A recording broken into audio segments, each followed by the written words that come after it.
Cosmic rays are highly energetic particles that come from outer space. They'll hit the upper atmosphere of the Earth and then they cascade, making more particles as they go towards the surface. But a lot of them are relatively low energy.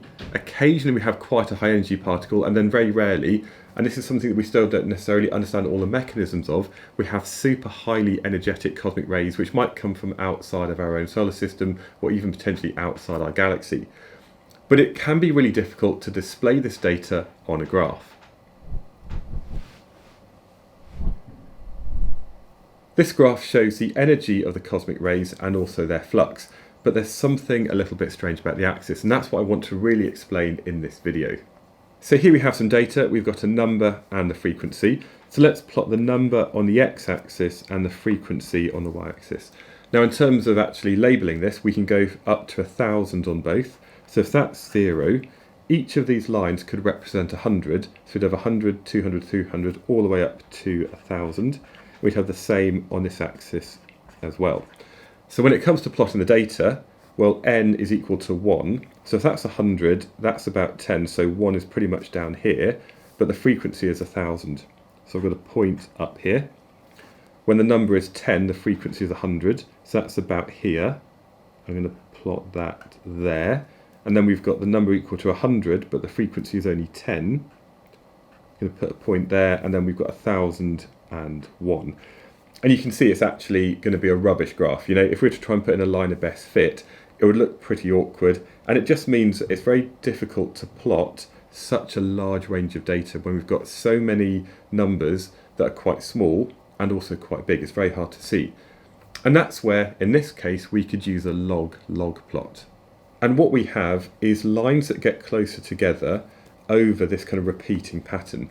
So what I mean by that is this part up here.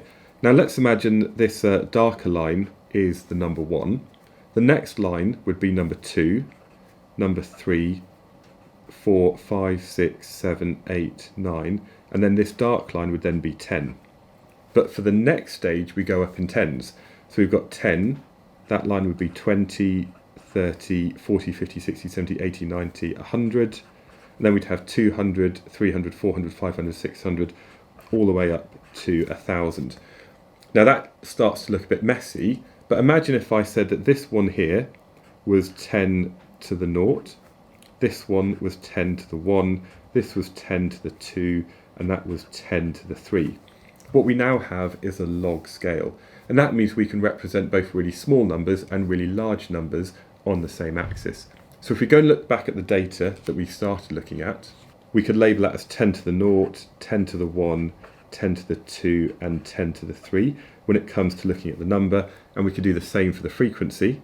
So the first number here is 1 and the frequency is 1,000. The second number is 10, so that's 10 to the 1, and the other number is 100, so that's 10 to the 2, and then we'd have some more points plotted here and plotted here. And you can see that's much better than what we initially had. So this is a log plot, and of course sometimes you might only need one value to have a log axis, and the other one could have a conventional kind of axis like you'd normally have in a graph. But this is why a log axis is so important.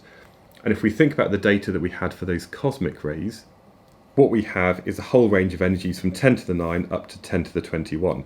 So this point up here is equivalent to 1 particle per metre squared per second. When we have these higher energy particles around here, that's equivalent to 1 particle per square metre per year. And these really highly energetic particles around this point over here are going to be about 1 per square kilometre every year.